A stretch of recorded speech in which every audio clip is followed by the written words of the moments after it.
सभी को नमस्कार। आज बात करते हैं प्रकोष्ठ के कैदी के बारे में। जी हाँ, तो ये comics Raj comics by Sanjay Gupta ji की तरफ से प्रकाशित रिप्रिंट है और राज कॉमिक्स बाय मनोज गुप्ता जी की तरफ से भी प्रकाशित हुई है और शायद राज कॉमिक्स बाय मनीष गुप्ता जी भी ये लेकर के आए, मुझे उसका कोई अनाउंसमेंट याद नहीं आ रहा। तो ये कॉमिक्स जो है 4 वेरिएंट्स में आपको देखने को मिलती है। एक तो राज कॉमिक्स बाय संजय गुप्ता जी की तरफ से प्रकाशित पेपर बैक, फिर राज कॉमिक्स बाय संजय गुप्ता जी की तरफ से प्रकाशित ये कलेक्टर्स एडिशन जो कि 600 रुपीज़ का है। इसका पेपर बैक 400 रुपीज़ का था।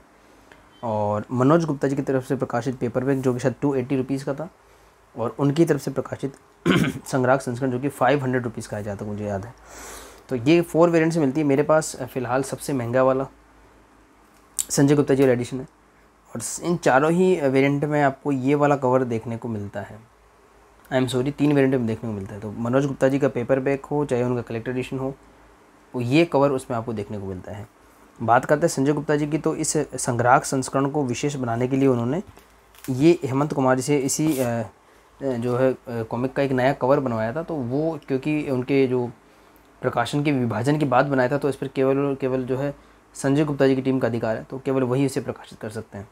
तो ये पेपर बैक में भी यही कवर देखने को मिला है संजय गुप्ता जी की तरफ से, जो 400 रुपीज़ की थी शायद, और 600 रुपीज़ का जो संग्राहक संस्करण है उस पर भी ये कवर देखने को मिलता है। बस इस कवर का जैकेट कवर देखने को मिलता है। तो अगर आपको ये वाला कवर चाहिए संजय गुप्ता जी के प्रिंट में, तो ये 600 रुपीज़ का पड़ेगा। और अगर आपको मनोज गुप्ता जी की कॉमिक्स चाहिए तो उसमें आपको ये कवर तो नहीं मिलेगा। और ये by the way double spread cover है, इस तरीके का डबल स्प्रेड कवर है। तो ये एक इसकी खासियत है कि ये इसी में मिलेगा। और 600 रुपीज़ का ये है। डेफिनेटली इसका तो कुछ नोवेल्टीज़ भी थी, यहाँ अभी पड़ी नहीं तो दिखाया था। तो वो इन दोनों का मैंने कॉम्बो लिया था एक्चुअली। कॉम्बो के साथ में कुछ नोवेल्टीज़ फ्री थी। आई एम सॉरी, ये दिख गया, मैं खुद दिमाग से निकल गया था कि इतने सारी कॉमिक्स आ रखी हैं। तो ये एक नोवेल्टी थी जो ये पुनरुत्थान भी एक तरीके की सीरीज़ का पार्ट है, जो अभी ये भी एक तरीके की रुकी हुई कॉमिक्स थी। ये भी रुकी हुई कॉमिक्स थी। तो जैसे संजय गुप्ता जी इसको लेकर के आए, मनोज गुप्ता जी भी लेकर के आए, मनीष गुप्ता भी शायद लाएंगे, तो उसी प्रकार से ये कॉमिक्स भी तीनों की तरफ से आने वाली है। तो इसलिए जो है ये रुकी हुई कॉमिक्स का एक सेट उन्होंने बनाया और इसमें कुछ आपको 100 रुपीज़ ऑफ मिला था, ऐसा कुछ था। और प्लस आपको ये एक्स्ट्रा नोवेल्टी मिली थी जो सिर्फ कॉम्बो के साथ ही अवेलेबल थी। इसलिए मैंने तो कई कारण रहे इसको ऑर्डर करने के। इसमें एक तो नोवेल्टी का होना, प्लस जो है एक डिस्काउंट ऑफर का होना, प्लस एक्स्ट्रा कवर का होना। और रफली अगर आप कलेक्टर एडिशन कंपेयर करो कि मनोज जी वाला मान लो कि 500 का है और संजय जी वाला 600 का, तो अगर आप कॉम्बो की तरफ से कंसिडर करो तो आपको इफेक्टिवली ये 500 में पड़ जाता है अगर आप उसको नलीफाई कर दो तो। खैर, ये सारी बातें तो हो चुकी हैं, नोवेल्टीज़ अनबॉक्सिंग में दिखाई जा चुकी है। अब बात करते हैं इसकी स्टोरी के बारे में। तो जब हम स्टोरी की बात करते हैं तो इस पर लिखा हुआ है, देखिए, सर्वनायक विस्तार पंचम कड़ी, यानी कि 5th पार्ट है ये। इसका जो जस्ट पहले वाला पार्ट था उसका नाम था स्वर्ण नगरी की तबाही। जी हाँ, ये 4th पार्ट था सर्वनायक विस्तार का। ये देखिए सर्वनायक विस्तार, ये एक्चुअली मनोज गुप्ता जी वाला रिप्रिंट है, क्योंकि संजय गुप्ता जी ने अभी तक इसके रिप्रिंट नहीं करा था। एकदम ऑल ऑफ द सडन उन्होंने रिलीज़ कराया, शायद वो चेक करना पड़ेगा, एक प्री ऑर्डर लगाया था उन्होंने, पर अब तक तो इनका ही बहुत पहले से इन्होंने रिप्रिंट करा रखा था मनोज गुप्ता जी ने। तो ये जो है मनोज गुप्ता जी का जो रिप्रिंट था 130 रुपये का पड़ा है ये पेपर बैक। हालांकि मुझे सस्ता पड़ा है, मतलब इस पर डिस्काउंट वगैरह मिल जाते हैं। और इसी का ये एक संग्राहक संस्करण वहाँ पर भी रखा हुआ है। तो बात जब इन रिप्रिंट से करते हैं, काफ़ी पुराने रिप्रिंट हो चुके हैं। स्वर्ण नगरी की तबाही, सर्वरण और विष परस्त, ये 4 comics, I am sorry 3 comics ऐसी थी जो रुकी हुई सीरीज़ है। क्षतिपूर्ति श्रृंखला की ये शायद 3rd पार्ट है। सर्वनायक श्रृंखला का ये 13 यानी कि 13वां पार्ट है, लेकिन 12 खंड लिखा हुआ है इस पर, क्योंकि युगांधर एक पहला कॉमिक्स आया था, उसको 0 मान सकते हो, उसके बाद से फिर शुरुआत हुई है। तो ये 12वां या 13वां पार्ट जो मानना मानो, वो जो है 4th पार्ट था। तो ये 3 सीरीज एक बार राज कॉमिक्स के विभाजन के पश्चात बिल्कुल अटक गई थी और इन तीनों के संग्राहक संस्करण भी नहीं आए थे। तो मनोज गुप्ता जी ने फर्स्ट टाइम इनके संग्राहक संस्करण निकाले, जो कि अगर इनके पीछे प्राइस मेंशन है तो मैं देख लेता हूँ, 300 रुपये के हिसाब से उन्होंने निकाले। 300 रुपये के हिसाब से। लेकिन स्वर्ण नगरी की तबाही में 64 पेज थे, बाकी में शायद 96 पेज थे, तो उस हिसाब से इसका मूल्य कुछ कम भी हो सकता है। तो ये 250 रुपये का, 250 रुपीज़ का जो है संग्राहक संस्करण निकाला। तो ये 250 रुपये के हिसाब से, ये 300 रुपये के हिसाब से निकाले। और इसी का ये पेपर बैग 130 रुपये का अब आप सोचेंगे कि प्राइस में इतना ज़्यादा डिफरेंस कैसे, 120 रुपये का डिफरेंस क्यों? क्योंकि उसमें कुछ नोवेल्टीज़ फ्री आई थी, हार्ड कवर होता है, इसमें कोई नोवेल्टी वगैरह कुछ नहीं आती, सीधा आपको ये डायरेक्टली मिल जाती है। और पेपर क्वालिटी की अगर मैं बात करूँ तो ये मनोज गुप्ता जी पेपर बैग है, इसको सीधा ऐसे ओपन करता हूँ और मैं आपको कैमरे में दिखाने की कोशिश करता हूँ। तो जैसा आपको दिख रहा होगा मैट फिनिश है, मतलब बहुत ज़्यादा कोई ग्लोस नहीं है, पर अच्छी क्वालिटी का प्रिंट है। सेम अगर मैं प्रकोष्ठ के कैदी से कंपेयर करूँ, जो कि बाय द वे ये भी 64 पेजेस का, ये भी 64 पेजेस का, ये रिप्रिंट है 130 रुपये का। ओरिजिनली ये 80 रुपये का आया था 2020 में, शायद 19 में आया था ये, और ये जो है आपको 600 रुपये का मिलता है। इसमें भी कोई वो ग्लोसी नहीं है, ये भी सेम मैट फिनिश ही है, सेम टाइप की प्रिंट क्वालिटी मुझे लगी। हालांकि दोनों एडिशन कंप्लीटली डिफरेंट है, ये संजय गुप्ता जी वाला संग्राहक संस्करण है और मनोज गुप्ता जी वाला एक रिप्रिंट पेपर बैग है, पर फिर भी पेपर क्वालिटी काफ़ी मैच करती है, मतलब 130 600। ओरिजिनली 80 रुपये में आई थी 2019 में, और 2020-21 तक काफ़ी अवेलेबल थी 80 रुपये में। तो इस सीरीज़ को पढ़े हुए काफ़ी समय हो गया, और ये एक काफ़ी बड़ा एक हॉट टॉपिक हुआ करता था कॉमिक्स फैंस के बीच में, कि जब भी कॉमिक्स से चर्चा होती थी, जब भी ये विभाजन हुआ, जब भी संजय गुप्ता जी का और मनोज गुप्ता जी पब्लिकेशन सामने आया, तो हम यही क्वेश्चन पूछते थे सब लोग कि सर सर्वनायक का क्या होगा, सर्वनायक क्या होगा, क्योंकि ये सीरीज सन 2013-14 से अस्तित्व में आ रखी है। तो सर्वनायक की 13 कॉमिक सीरीज हो चुकी है। सर्वनायक विस्तार की अगर हम प्रकोष्ठ के कैदी को अभी फिलहाल ना माने, 4 कॉमिक्स है, 13 और 4 जो है 17 कॉमिक्स आ चुकी है, और उसका आगे कुछ पता ही नहीं है। और हम तो ये आस भी खो बैठे थे, पर शक्ति रूपा एक बहुत बड़ा जो है माइल स्टोन साबित हुआ। राज कॉमिक्स बाय मनोज गुप्ता जी ने शक्ति रूपा का जो यथारूप निकाला, वहाँ से शायद हम ये कह सकते हैं कि जो रुकी हुई सीरीज़ थी उनका रास्ता खुल गया, और ये एक काफ़ी बड़ा माइलस्टोन साबित हुआ। इसके बाद काफ़ी सारे रुके हुए प्रोजेक्ट्स हमको सामने देखने को मिले। हालांकि शक्ति रूपा यथारूप में थोड़ा विदाउट कलर वगैरह देखने को मिला। फिर पुनरुत्थान का तो मैंने सोचा नहीं था कि भी आएगी कॉमिक्स, और आने के बाद पता लगा कि ये ऑलरेडी बनी हुई कॉमिक्स थी। हालांकि ये भी एक नया कवर है, तो संजय गुप्ता जी कुछ ना कुछ नया ऐड करने के, अपने प्रोडक्ट को थोड़ा अलग बनाने की कोशिश जरूर करते हैं। तो खैर डायमेंशन प्रकोष्ठ के कैदी के ये रखे गए, अदरवाइज बाकी कॉमिक्स को काफ़ी बड़े साइज़ में लेकर के आए हैं संजय गुप्ता जी। तो अब स्टोरी की बात करें, अब मैं वहीं से शुरू करता हूँ। तो अटक गई थी, तो हम डिसअपॉइंट हो गए थे, तो मैंने भी अपनी सर्वनायक विस्तार, क्षतिपूर्ति सारी कॉमिक्स सेल कर दी थी। मतलब मेरे पास में अब भी फ़िलहाल आज की डेट में आतंकहर्ता नागराज की जो क्षतिपूर्ति श्रृंखला में सिर्फ एक कॉमिक्स है, वो है विश्वपरस्त का संग्राहक संस्करण। पूरा की पूरी सर्वनायक की 13 कॉमिक्स में से मेरा सिर्फ एक कॉमिक्स है संग्राहक संस्करण सर्वरण का, और ऐसे स्वर्णनगरी तबाही का पहले कलेक्टर एडिशन था। ये अभी लेटेस्ट अनबॉक्सिंग में मैंने पेपर बैग भी मंगवा लिया। इसका कारण ये है कि राज कॉमिक्स बाय मनोज गुप्ता जी ने कॉम्बो ऑफर्स दिए हैं इन सब के रिप्रिंट्स में, और मैंने सर्वनायक का फर्स्ट कॉम्बो ऑर्डर कर भी दिया है, और क्षतिपूर्ति वाला कॉम्बो भी मैंने ऑर्डर कर दिया है। तो फिर मैंने कहा फिर इसको अलग से इसलिए मंगवा लिया, फिर पूरा सेट हो जाएगा, मतलब पेपर बैग का अलग सेट हो जाएगा, और जो है संग्राहक संस्करण का अलग सेट हो जाएगा। अब स्टोरी की बात ही कर ली जाए, तो इसमें फिर स्टोरी की बात आती है, घूम फिर वहीं आ जाते हैं। तो मतलब अब इसको पढ़ें कैसे? या तो पूरी का वेट करा जाए कि 12 के 13 वो सारी आ जाएं, और ये जो है 5 हो जाए पूरी, या फिर मैंने कहा क्यों ना एक बार पहले मैंने प्रकोष्ठ यदि पढ़ने की कोशिश की तो मज़ा नहीं आया, फिर मैंने कहा स्वर्ण नगरी की तबाही को पहले पढ़ते हैं। तो स्वर्ण नगरी की तबाही शुरू करा तो थोड़ा ठीक था, मतलब अगर आप स्वर्ण नगरी की तबाही पढ़ करके प्रकोष्ठ की कैदी पढ़ोगे तो आपका काम हो जाएगा। मतलब 5 हैं मैं मानता हूँ कॉमिक्स, और शुरुआत में अलग इवेंट थे, पर इसमें ये ना थोड़ा कैमरे को ऐसा मेन कॉमिक्स से फोकस करते हैं। तो मतलब आप एक बार से इसको मिनी 2 पार्ट सीरीज मान लो एक बार, तो क्योंकि इसके जो जितने भी इवेंट हैं प्रकोष्ठ के सीधे से कनेक्टेड है, मतलब कहानी बिल्कुल फ्लो में है। स्टोरी की मैं बात बताऊं तो आपको अगर महाकाल कॉमिक्स याद हो या धनंजय याद हो सुप्रकर्ण ध्रुव की स्टोरीज़ में, तो उसमें क्या होता है कि सुप्रकर्ण ध्रुव का मित्र है धनंजय, और उसके जो उनकी जहाँ पे वो रहते हैं वो स्वर्ण नगरी है, पाताल में पाई जाती है। पाताल नहीं, मतलब जलमग्न है, वो पानी में होती है, और उसको अदृश्य बनाए रखा जाता है, लेकिन ग्रैंड मास्टर रोबो वगैरह कुछ विषयांक आए थे, इसमें उसका अस्तित्व सामने आया, और सुप्रकर्ण ध्रुव वहाँ जा चुका है, और धनंजय वगैरह से उसकी बातचीत हो रखी है। और यहाँ पे ना एक ये एड शीलभंग का मुझे थोड़ा सा गड़बड़ लग रहा है, मतलब मे बी यहाँ पे ओरिजिनल स्वर्ण नगरी तबाही में कोई और एड हो, मे भी मुझे ऐसा लग रहा है, मतलब बाकी तो सब सही लग रहा है। तो इसमें जो है ऐसा कुछ होता है कि वो जब कुछ सुपर कमांडर ध्रुव जब भी किसी विलेन को हराता है, जो भी उसकी पूरा जर्नी रही है 35 साल की, उसके अंदर क्या होता है कि जो बोनावामन है, चुम्बस है, ऐसे जो नॉर्मल विलेन होते हैं, साइंटिफिक ताकत वाले या नॉर्मल जो विलेन्स होते हैं, उनको नारका जेल में डाला जाता है सुप्रकर्ण ध्रुव की कॉमिक्स में, जो अनुपम सिन्हा जी बनाते हैं। और उसके अलावा जो बहुत ही ज़्यादा पावरफुल विलेन होते हैं, जैसे कि राक्षस चंडकाल है, महामानव है, गलाला गीचा एक डायनासोर जैसा कुछ था, वो महाकाल में वो है। तो ये विभित्सु एक राक्षस थे, हालांकि वो विभित्सु आतंक और दुश्मन नागराज 2 पार्ट का सीरीज था नागराज ध्रुव का। तो मतलब ऐसे जो राक्षस टाइप के हैं, परालौकिक शक्तियों वाले हैं, भयंकर है, तो उनको ख़त्म करके ऐसे मार करके नहीं रखा सकता। उनको क्या करते हैं, स्वर्ण नगरी में इतनी अत्याधुनिक टेक्निक है देवताओं की कि उनको ऐसे ही यंत्र उनके फिट कर दिया जाता है दिमाग वगैरह में कि उनको सपना ऐसा आता है कि जो वो चाहते हैं उन्होंने अचीव कर लिया, चाहे कोई भी राक्षस हो चाहे महामानव हो। तो वो उस हिसाब से वो उनको कैद रखा जाता है। कैद में भी वो इसलिए हैं सुप्त अवस्था में भी क्योंकि वो जो उनको चाहिए वो उनको ड्रीम में मिल चुका है, इस वजह से ये है इसमें जस्ट। अब स्वर्ण नगरी तबाही में क्या होता है, इससे पहले के इवेंट जानने के लिए तो आपको 3 कॉमिक्स पढ़नी पड़ेंगी। वो 3 कॉमिक्स हैं, इसमें लिखा भी होगा। मौत का मैराथन प्रथम खंड, विश्वपुत्रों का आगमन द्वितीय खंड, और विश्व क्षेत्र संरक्षण तृतीय खंड। उसके बाद 4th पार्ट स्वर्ण नगरी तबाही। तो उसमें जो कुछ भी होगा उसकी समझ तो आपको यहाँ मिल ही जाएगी इसके अंदर। इसमें नहीं मिलेगी तो उसमें मिल जाएगी प्रकोष्ठ कैदी में। पर यहाँ पे आप देखिए, यहाँ पे क्या है, स्वर्ण नगरी पे हमला हो रहा है। यहाँ से स्टोरी शुरू होती है स्वर्ण नगरी की तबाही में, और धनंजय उसको रोकने का प्रयास करता है, जो कि ध्रुव की कॉमिक्स हमको देखने को मिलता है। ये राक्षस चंडकाल है, और ये देखिए राक्षस चंडकाल और उसके बीच युद्ध दिखाया जाता है, और स्वर्ण नगरी को वो तबाह कर देता है। तो चंडकाल सोचता है कि अब तो कुछ यूज़ ही नहीं है उसको हटाने का, ऐसी कोई प्रस्तावना दिखाई जाती है। इसके बाद शुरू होती है स्वर्ण नगरी तबाही। यहाँ पे दिखाए जाते हैं ये एक राजा से, इनका नाम है गजबल दोरी। और ना ये बहुत अच्छे से नितिन मिश्रा जी ने एक बात माननी पड़ेगी कि अनुपम सिन्हा जी ने अब तक नागराज और ध्रुव के जो भी विषयांग बनाए हैं, ध्रुव के खासकर, उन सब का कनेक्शन कैसे फिट करना ना वो उनसे कोई सीखे। तो इसके अंदर देखो, मम्मी का कैरेक्टर कॉमिक्स आई थी, उसमें जो मम्मी दिखाई गई थी वो गजबल दोरी की थी। तो इसमें उस कैरेक्टर को ले लिया है, और इसको मम्मी बनाया कैसे जाता है वो आपको प्रकोष्ठ की कैदी में पता लगेगा। तो चलते हैं आगे। तो इसके अंदर देखिए, एक तो शैतान जेव हैं जो आया चुंबा और चुंबा सम्राट में देखने को मिले थे, और ये हैं जो सधम अधम में से सधम है जो विध्वंस में और प्रकाले में हमको देखने को मिले थे।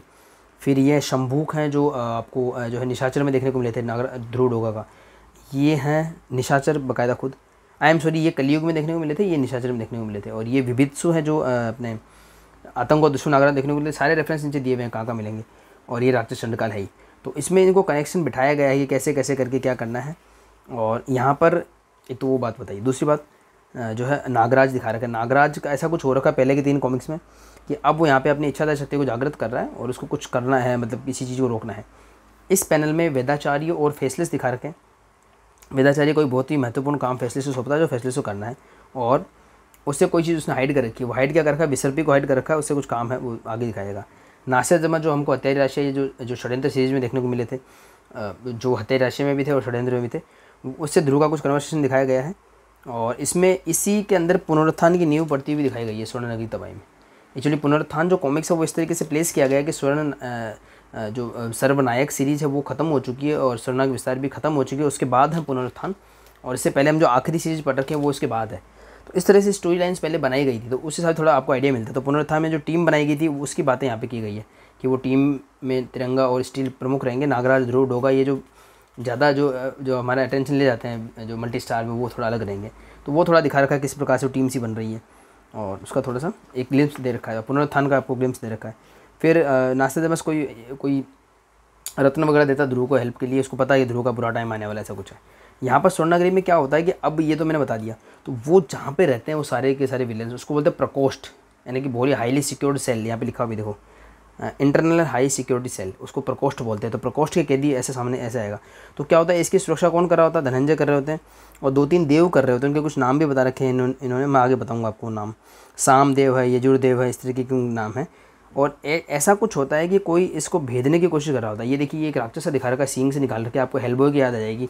और सेम यही राक्षस आपको प्रकोष्ठ के कैदी के इस जैकेट कवर में भी देखने को मिलेगा। ये देखिए डबल स्प्लिट कवर में ये राक्षस है वो, जो स्वर्ण नगरी को भेदना चाहते हैं और उस पर जो है कब्जा करना चाहते हैं। तो खैर देवता उसको विफल बनाने की कोशिश कर रहे होते हैं। और इसमें ये होता है कि ये जो 3-4 लोग होते हैं, जो धनंजय है, सामदेव है, यजुर्देव और दूसरे भी हैं, उनमें से एक अपना योग के द्वारा अपने शरीर को छोड़ करके जाने की कोशिश करते हैं, पता लगाने की कोशिश करते हैं कौन भेद रहा है, क्यों भेद रहा है। देखिए ये वही क्रिएचर बता के यहाँ पर वेदाचार्य क्या करते हैं, जैसे इन्होंने पहले फुंकार कॉमिक्स में कर रखा था कि नागराज का कुछ पार्ट ले लिया, नागरानी का कुछ पार्ट ले लिया, ऐसा कुछ किया इन्होंने, क्लोनिंग टाइप का कुछ कर रहे हैं पता नहीं, और विसर्पे का कुछ पार्ट ले लिया और एक नया बच्चा बना रहे हैं। जैसे पहले उन्होंने विशांक को जन्म दिया था, या पहले फुंकार में भी उनका रोल हुआ था, उनका ये काम बचता जाता है। और यहाँ पर देखिए कोई ये है अलग डायमेंशन में, नागरानी का जो आयाम है वहाँ पर भी कोई नागेश को मारना चाहता है, मतलब नागराज के पुत्र को। तो ऐसा कुछ है, नागराज का पुत्र पहले जन्म ले चुका है किसी और आयाम में जहाँ पे नागरानी है। वो एक ऐसा आयाम है जहाँ पे सभी लेडीज़ होती है, तो यहाँ पे जो नागराज है वहाँ पे वो नागरानी है, ऐसा कुछ है। तो वो एक चल रहा है यहाँ, वहाँ पर उसको नागराज को रोकना है। और उसके अलावा जो है वहाँ पे फेसलेस एक जेंट्स हैं, हमारे यूनिवर्स में वो लेडी भारती हैं, तो खैर वहाँ का एक दिखा रखा है, वो सारा कनेक्शन बैठेगा, वो नागेश ये रहा, ठीक है। और यहाँ यदि आप देखेंगे तो आपको जो है सुपर कमांडर ध्रुव चंडकाल से लोहा लेता हुआ दिखेगा। यहाँ पर उनके बीच में कुछ कन्वर्सेशन चल रहा है। यहाँ पे धनंजय अपनी स्वर्ण नगरी को रोक जो है तबाह होने से बचाने की कोशिश कर रहे हैं। ये है वो, इनका नाम क्या है, ऋगदेव है। तो ऋगदेव क्या करते हैं, अपनी बॉडी को छोड़ करके पता लगाने की कोशिश करते हैं कि कहाँ पे क्या चल रहा है। तो एक्चुअली उनका जो मानस रूप है या आत्मा है वो चंडकाल से बातें करना जाता है और वहाँ पर ट्रैप हो जाता है, सब कुछ है। यहाँ पे नागराज अपना काम कर रहा है। तो यहाँ पर सारे इवेंट बता रखे हैं अब तक जो 3-4 कॉमिक्स में आ गए, कि जो सारे इवेंट्स हैं हालांकि बिल्कुल ही डिस्कनेक्टेड हैं, लेकिन ऐसा कुछ हो जाता है कि सारे एक साथ मिल जाते हैं, ठीक है। तो यहाँ पर जो है नागरानी का एम है वो चल ही रहा है। तो और यहाँ पे सुपर कमांडर ध्रुव, अब यहाँ प्रॉब्लम क्या हो रही है, सुपर कमांडर ध्रुव जो है ऐसे लोगों से लोहा ले रहा है जो राक्षसी जिसमें एनर्जी है। और एक्चुअली चंडकाल, क्योंकि राक्षस तो बचे नहीं थे पृथ्वी पे, आखिरी राक्षस ही चंडकाल था। पर इसमें ऐसा ही दिखाया गया है कि पहले के टाइम पे जो है राक्षस वगैरह जो भी देवासुर संग्राम होते थे तो वो धरती पे गिर जाते थे, वो तो नष्ट हो जाते थे और समुद्र के अंदर गहराई में कहीं दफन हो चुके हैं। तो डेड बॉडीज़ हैं, लेकिन क्योंकि राक्षसों की एज बहुत ज़्यादा होती है तो उनकी डेड बॉडी खत्म नहीं हुई है, उनको आर्टिफिशियल एनर्जी दे रखी है चंडकाल में, तो उनसे ध्रुव बिड़ रहा होता है। और जब उनके शरीर नष्ट हो जाते हैं तो उनकी वो एनर्जी इकट्ठी होकर के ध्रुव से, तो इस तरह से लोहा ले रहा होता है। धनंजय इधर उस प्राणी को रोक रहा होता है, वो जो प्राणी वहाँ दिखाया हुआ है। और जो है स्टोरी आगे बढ़ती है और वो जो ऋगदेव जो होते हैं वो पहुँच जाते हैं उस स्रोत तक, पता लगता है कि चंडकाल ऐसा करने वाला है।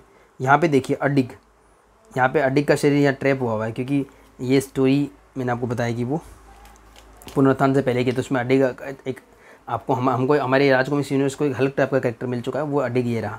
तो खैर वो दानव इस तरह से पैक था। तो यहाँ पे देखिए चंडकाल और उसके बीच में कन्वर्सेशन होता है वो देव के बीच में, और एक्चुअली वो देव की आत्मा को ट्रैप कर लेता है चंडकाल। अब क्या होता है, उसका शरीर बचता है, उस पर चंडकाल हावी हो जाता है। और न सिर्फ इसके आगे जा के सभी जो भी प्रकोष्ठ, ये जो हाई सिक्योरिटी सेल है उसकी सुरक्षा कर रहे हैं, उनके ऊपर हावी होता चला जाता है। इधर नागरानी के आयाम में नागेश को बस नुकसान पहुँचाया जाना होता है। एकदम से नागराज की इच्छाधारी शक्ति जागृत हो जाती है और उन न सिर्फ नागरानी वाले आयाम में बल्कि इस आयाम में भी दोनों जगह अपने पुत्रों की रक्षा कर लेती है, चाहे विसर्पी वाला हो चाहे वो वाला, वो आगे दिखाएगा। अभी इसमें दिखाया था कि सारी की सारी प्लानिंग विशंदर और विष्कन्या की थी। तो नितिन मिश्रा जी की जो कहानियाँ हैं, चाहे सर्वनायक की चाहे और कोई हो, वो बिल्कुल ना एक एक कॉमिक्स को मोती की तरह चुन करके पात्र निकालते हैं। ये एक उनका अच्छा प्रयास लगता है, वरना काफ़ी सारे ऐसे कैरेक्टर हैं जो खो गए हैं, जैसे विष्कन्या कभी आई नहीं, शैतान देव कभी आए नहीं, काफ़ी ऐसे कैरेक्टर जो हमको रिपीट बिल्कुल देखने को नहीं मिलते हैं, क्यूज मास्टर वगैरह हो गए। तो ये अच्छा है कि जो नितिन मिश्रा जी की जो स्टोरीज है उसमें वो सब कैरेक्टर अच्छे से टच होने को मिलते हैं और ज़्यादा ग्रो हो रहे हैं। तो विष्कन्या और विशंदर का काफ़ी बड़ा कन्वर्सेशन बता रखा है, उनकी पूरी प्लानिंग बता रखी है। और शुरुआती जो 3 पार्ट है, इवन ये पार्ट भी इसमें कवर हो चुका है। सारे इवेंट्स आपको समझ में आ जाएंगे उसका आपस में कनेक्शन क्या था, और जो भी हुआ वो कनेक्शन यहाँ पे जो सुरक्षा कर रहे होते देव, उनके शरीर पर कब्जा कर लेते हैं चंडकाल की आत्मा के कुछ पार्ट, और वो प्रकोष्ठ के कैदियों को आज़ाद कर देते हैं। यानी कौन प्रकोष्ठ के कैदी हैं, ये रहे देखिए, महामानव हैं, ठीक है, विवित्सु हैं, गलाला गीचा, जो भी हैं वो सब आज़ाद हो जाते हैं। अब क्या होगा, ये यहीं पे रुक गया मामला, आगे आपको कॉमिक्स देखने को मिलेगी। प्रकोष्ठ के कैदी 2019 से हम वेट कर रहे हैं, 2022 में अब जाके संभव हो पाया। और शायद मैं मनोज गुप्ता जी का काफ़ी बड़ा योगदान मानूंगा कि शक्ति रूपा यथारी रिलीज करी, इसके बाद ही ये सब रास्ता खुला है। तो इसलिए मैं आपको बोला था कि अभी तक तो सब रिप्रिंट हुई नहीं है, मेरे पास खुद के पास 2 ही है, पर इससे सफिशिएंट है। लेकिन एटलीस्ट इससे पहले ये जरूर पढ़ लें, हर जगह अवेलेबल है, ये भी अवेलेबल है, संग्रह संस्करण भी अवेलेबल है।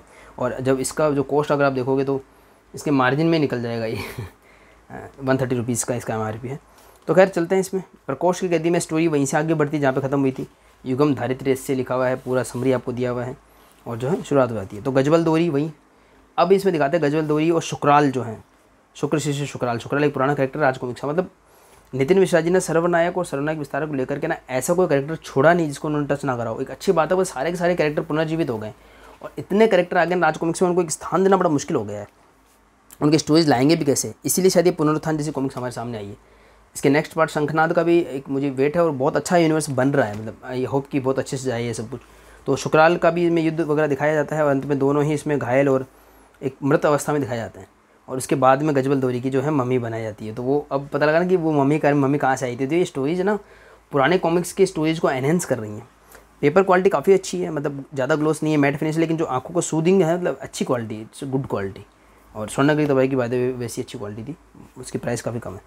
तो खैर धीरे धीरे करके चंडकाल ने जैसे एक पर ऋगदेव पे कब्जा करा था, तो ये सामदेव पे भी उन्होंने कब्जा कर लिया। ऐसे करते करते करके अब स्वर्ण नगरी को खुद वो देवता ही ध्वस्त कर रहे हैं, क्योंकि उन पर जो है राक्षस चंडकाल का वो हो गया है कब्जा। अब सब टेंशन में आते हैं कि जब देवता ही नष्ट करेंगे तो बचाएगा कौन। पे धनंजय बचता है एकमात्र, लेता है लोहा वो, और साथ में नागराज एकदम से वो इच्छाधारी वाला जो बात उसमें हुई थी। तो दोनों पुत्रों की रक्षा करने के बाद नागराज सीधा यहाँ पहुँचता है और हेल्प करता है। इधर ध्रुव व्यस्त था उस अशरीरी से लड़ने में जिसकी सिर्फ आत्मा है, और उसकी भी हेल्प करने को फैसले से आया था, क्योंकि वेदाचार्य ने जो काम बोला था वो काम करने के रास्ते में मिल गया है। तो कंप्लीटली कनेक्टेड है, मतलब हालांकि पहले वाले भी कनेक्टेड ही होगी पर अभी अवेलेबल नहीं है, लेकिन स्वर्णागिरि तबाही और ये दो ना एक बार दोनों सफिशिएंट है स्टोरी समझने के लिए। तो खैर ये सारी होती है व्यवस्था, लड़ाई झगड़ा होता है, सब सॉर्ट आउट होता है, धीरे धीरे जो है चीज़ों कंट्रोल में लाया जाता है। अब यहाँ पे जो है ना चंडकाल की आत्मा का कब्जा हो गया इन देवों पे। तो अब एक्चुअली चंडकाल की जो बैड मेमोरीज़ थी ना, बैड मेमोरीज़ क्या हो सकती है, कभी ध्रुव से उसका सामना हुआ, कभी धनंजय से उसका सामना हुआ, कभी किरीगी से उसका सामना हुआ, तो कभी जिंगालू से सामना हुआ, कभी जो है सामरी से सामना हुआ। तो उन बैड मेमोरीज़ के जो पात्र है वो इसमें ऐसा तिलिस्म लगा हुआ है जहाँ पे ये कब्जा करना चाहता है चंडकाल देवनगरी में।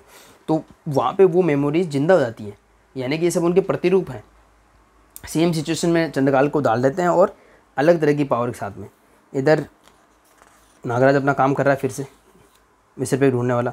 यहाँ पे आगे प्रकोष्ठ के से टकराता, अच्छा ये बताता है कि किस प्रकार से वो यहाँ पे आया। आई एम सॉरी, ये उस समय इच्छा शक्ति उजागर करा था। तो प्रकोष्ठ के से टकराता है, गलाला गीचा को तो एक बार में ही उठा के धम से गिरा जाता है। तो बाकी लोग टेंशन में आ जाते हैं। उसके बाद में ये जो है ये कुछ राक्षस हैं उनके ऊपर ये आक्रमण करता है। तो ये सोचता है कि सांप से क्या आक्रमण करेगा, तो बोला वो तो नमूना था ध्यान भटकाने का। फिर गलाला गीचा को उठा के फेंकता है उसके ऊपर। ये सीन इतना एपिक है ना, इस सीन का पोस्टर दिया जा रहा है जो मनोज गुप्ता जी वाला जो संग्रह संस्करण आ रहा है 500 रुपये वाला, और ये जो 600 रुपये का संजय गुप्ता जी वाला संग्रह संस्करण इसके साथ में इसका MDF मैग्नेट स्टिकर मिला था विद गिलिटरी अपीयरेंस। पर टू माई डिसअपॉइंटमेंट अब बना जो संजय गुप्ता जी वाले जो संग्रह संस्करण आ रहे हैं उनके मैग्नेट स्टिकर्स काफ़ी छोटे कर दिए गए। अदरवाइज वो उनका एक बहुत बड़ा चार्म हुआ करता था, वो उनका साइज़ और सब कुछ क्वालिटी A1 क्वालिटी अभी भी A1 है। ये हालांकि ये आदि पर्व नाग पर्व वाला है, इसी तरह पे काफ़ी छोटा है, मतलब वो सच में काफ़ी छोटा है वो नोवेल्टी। बाकी ये सीन एपिक है और मनोज गुप्ता जी ने भी उसी से इंस्पायर होकर पोस्टर बनाया हुआ। खैर आगे चलते हैं।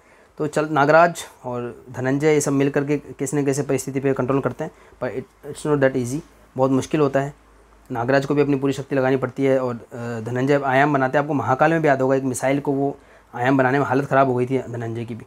तो कैसे करते करते धनंजय वीर गति को प्राप्त होते हैं और खैर अभी हुए नहीं। और यहाँ पे जो है उस तिलिस्म को में वो रिपीट होता रहता है तिलिस्म, मतलब पहला और आखिरी हिस्सा है तिलिस्म का ये।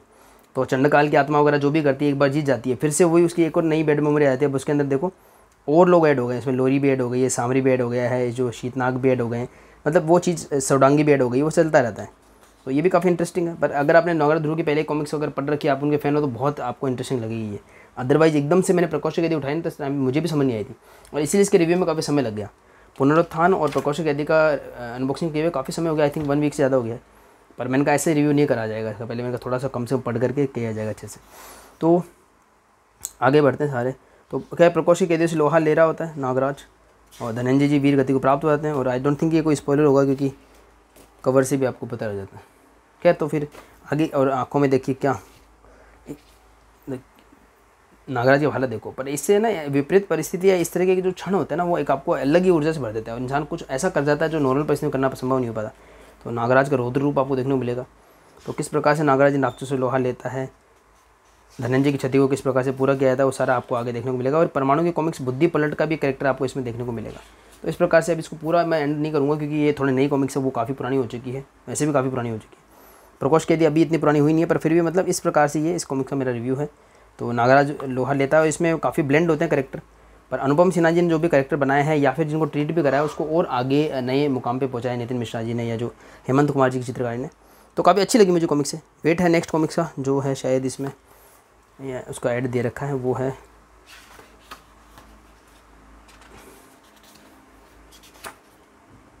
कहाँ गया, इसमें बता ही नहीं रखा।